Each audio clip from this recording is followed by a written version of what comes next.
Alright, and the event has finished.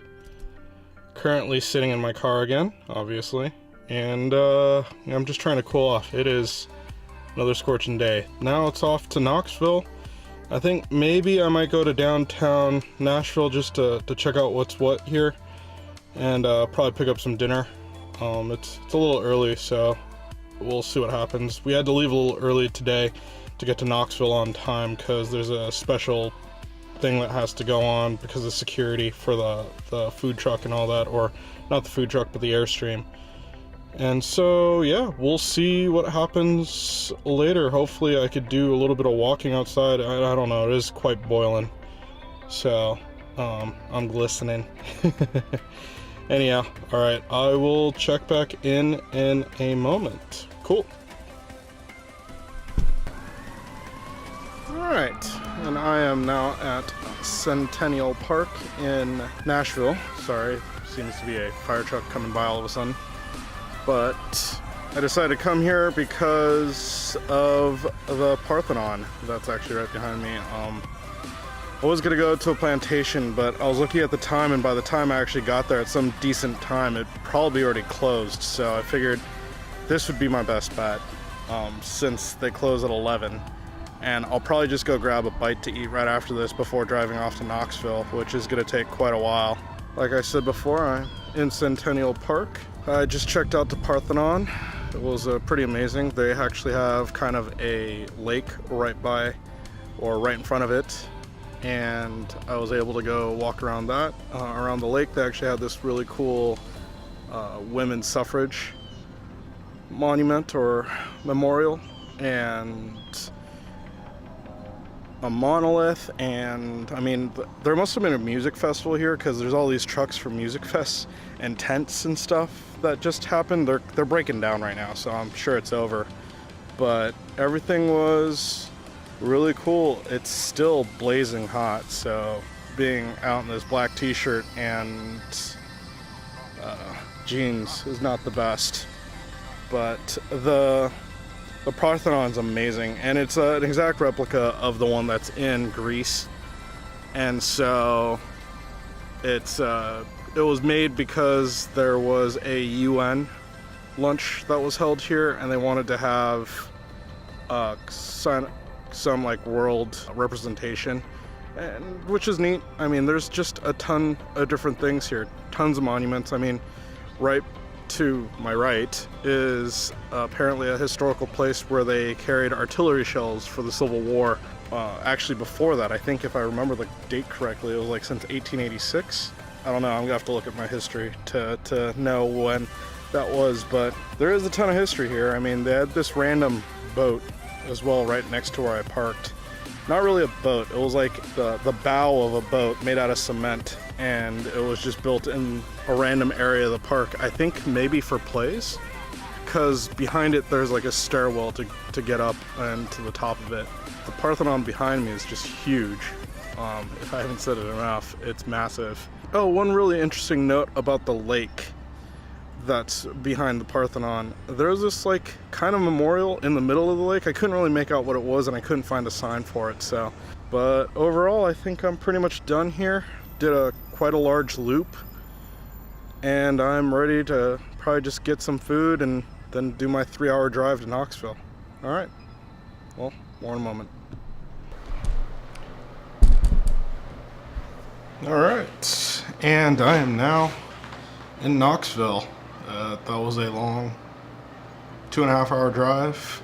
I guess it could have been longer, but it wasn't too bad. I did lose an hour because I'm actually on East Coast time now rather than on Central time, which kind of blows. So even though it took only 2.5 hours to get here, I automatically lost an hour, so it's like 10:30 now.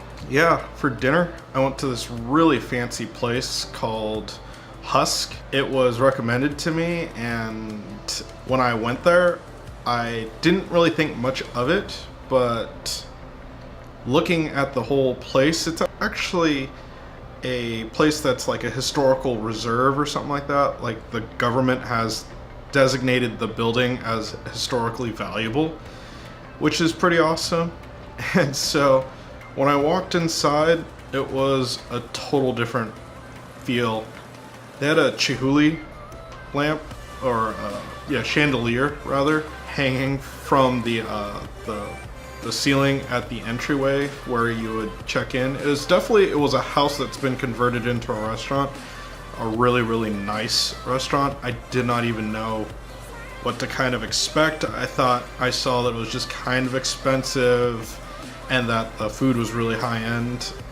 And yeah, the food was really expensive and really high end. I actually kind of felt bad that I just wanted a t-shirt like this. They were super cool about it because I asked for just a table for one. And they're like, oh, you don't have a reservation? I was like, oh, it's just myself. And they're like, oh, okay, yeah, we could fit you in at our bar area, which they did. And it took maybe about 2 to 5 minutes to wait for that. And then everything there, they quoted themselves as priding on being slow. So it wasn't the fastest service, and so even though I got there at 5, which is when they open for dinner, I wasn't out of there until like 6:40. So it was a very long meal, and I ended up just chatting with the people that were next to me while waiting for the food. The food, it was spectacular. I got a pulled pork open sandwich appetizer, and I also got a steak, classic steak, with kind of this like new take on hash browns, which the hash browns were amazing. I mean, the steak was good too, yeah, but you know, if they made a bad steak, that would have been really upsetting because the whole meal was quite expensive. It was worth it. It was worth being there. It was worth seeing everything. It was worth chatting around with my neighbors as well as the tenders at the bar. That they were really cool. And right after that, it was just okay, it's time to get up and go. When I finished my meal, just kind of got out of there, went to the car, and typed in the Knoxville hotel address, just drove on over. It was a pretty uneventful drive. There was really nothing to see. It got dark around 7, so I mean I left at 6:40ish, and so yeah, it's, you know, with a few pit stops for coffee and restroom breaks, I am now in Knoxville at the Courtyard by Marriott. And speaking of which, why don't we check out the room real quick? So as you enter in from the main reception area, our room is the first one on the right. And as soon as you enter, there is the bathroom. Not bad. I would say this is interesting because it is actually a disabled room, so it's convenient for whoever is disabled. And we have the full bottom mirror, just like the last one. And then quite simply, the exact same setup, with the exception of the closet that, oh, you can kind of see out, is right here with no door because, again, it's set up for a disabled person. But yeah,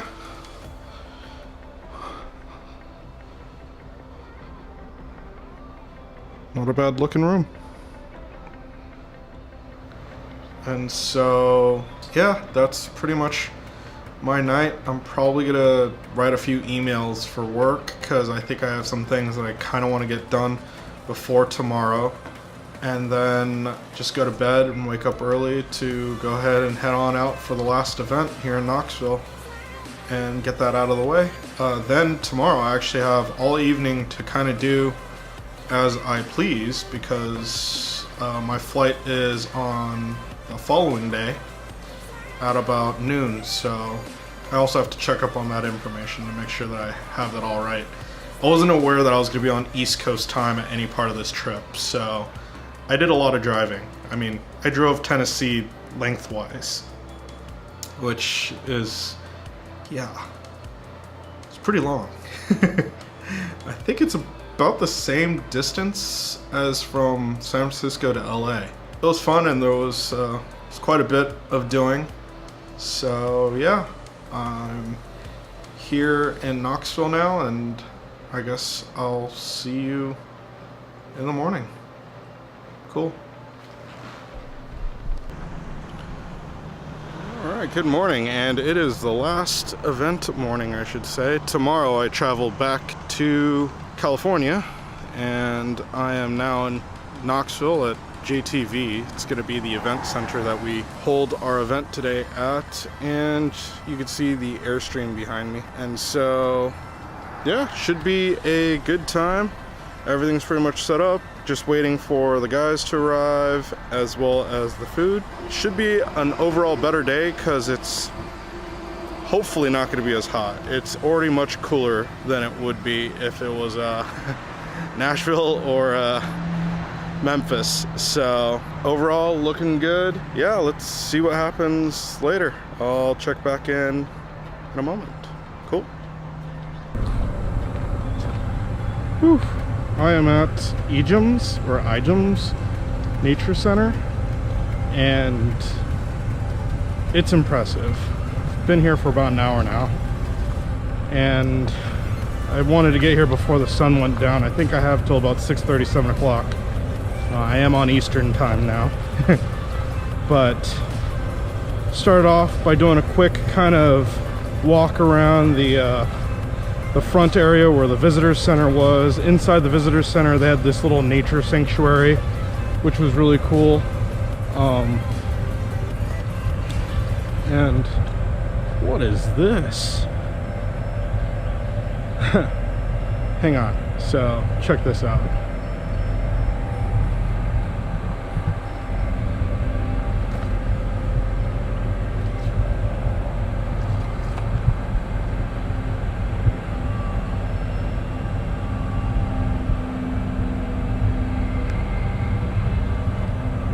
Alright, I'll check back in a moment, see what this is. And I'm back. Sorry about that. It's called Nature's Fold, and it just went straight up into a rock wall. It was pretty amazing. I mean, admittedly, there is quite a bit of construction going on, and I hope you could hear me.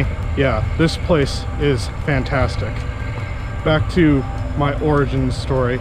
So I did start at the visitors center and made my way the first trail, which is right by the visitor center. It's very short. It actually just leads up to a kind of zip lining place called Natividad, and then after that I was kind of hoping to see the kind of advertised side of this place. There's this river walk that you could do, a boardwalk, and oh, it's worth it.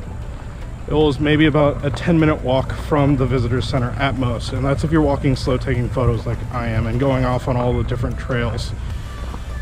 It's so easy to do, and I mean, it's just amazing. Did the trail and got to the boardwalk, and the boardwalk's amazing. I mean, I can't even explain how awesome it is. Definitely at the end, I'll just put the entire walk so that you can see the entire thing. It's about a 5-minute walk if you're walking slow, taking photos again. But it's pretty fancy. Oh, I think I forgot to mention, inside the visitors center, there was a nature exhibit, or like creature exhibit. So they had some animals in there, like some turtles and some fish. Things along that line. That was pretty cool. Overall, this place is amazing, and it's all free. It's all donation based. So really amazing place. It's hard to imagine that this is like, I didn't have to pay a dime. Nothing for parking, nothing to get in. It's totally worth it. And it's just 3 minutes outside of downtown Knoxville, which is kind of cool.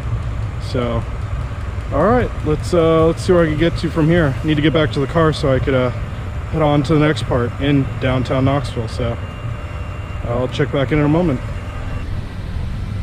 All right, and now I am at the World's Fair Park.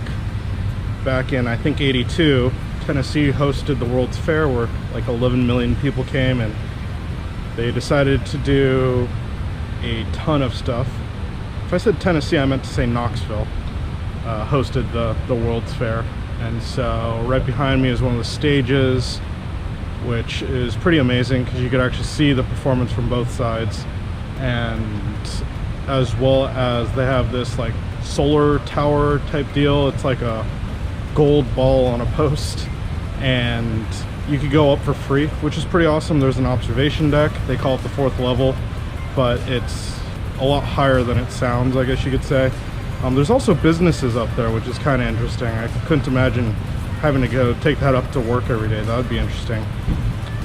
Then there's a ton of water type stuff here too. Fountains, waterfalls, and just the big like kind of stream that goes through the entirety of it.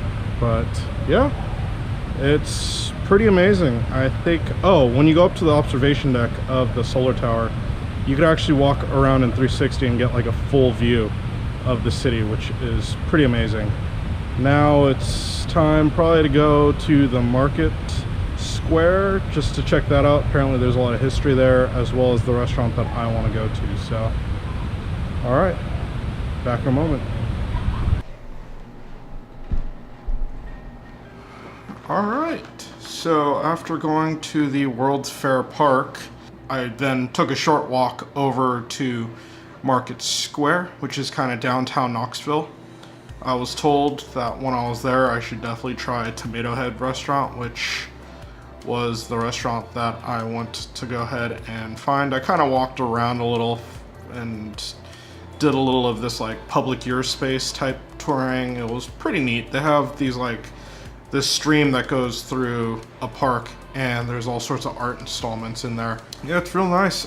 There's also like, I was going down one of their main streets, and it actually had like the Tennessee Theater, as well as a really old school looking Regal movie cinema theater. The Tennessee Theater is a stage play theater, so orchestras or concerts or stuff like that happen there. And then kind of looped around to come back to Tomato Head restaurant.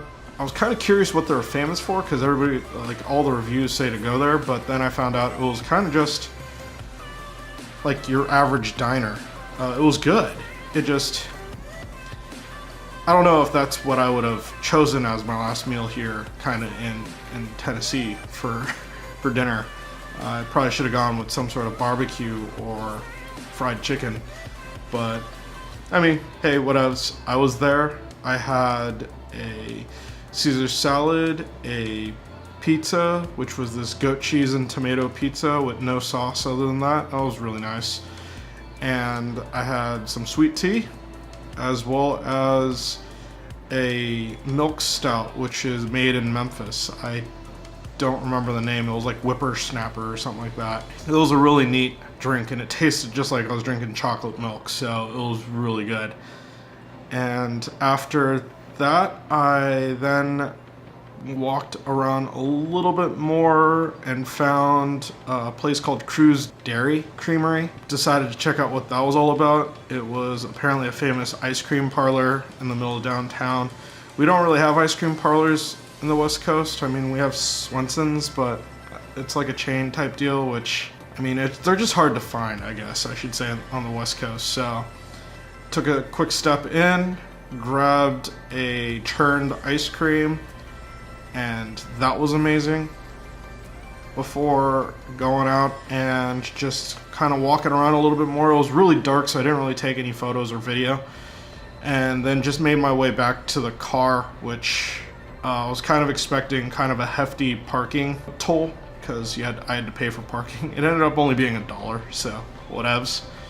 And then came back to the hotel to kind of finish off the night.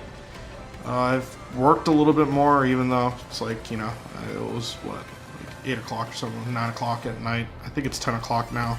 Just did that. I mean, today overall was just an amazing day, and I can kind of see the good and the bad of Knoxville, at least, because it definitely gets outshined by Memphis and Nashville, and I totally understand why. Both, I kind of wish that my last day was in one of those other cities, and it's funny because all my coworkers here were like, oh, so are you gonna immediately go back to Nashville or try to make it back to Memphis? And I was like, no, I'm just gonna chill here for the last night, and then I fly out of Knoxville tomorrow morning. They were all like, oh, that's interesting, that was an interesting choice, you should have chose Nashville at least, because it's only like a 2.5 hour drive away. I was like, yeah, you know, I get it, but there were some things that I wanted to see, and going to the Ijam's nature center, that was really worth it. That was really amazing.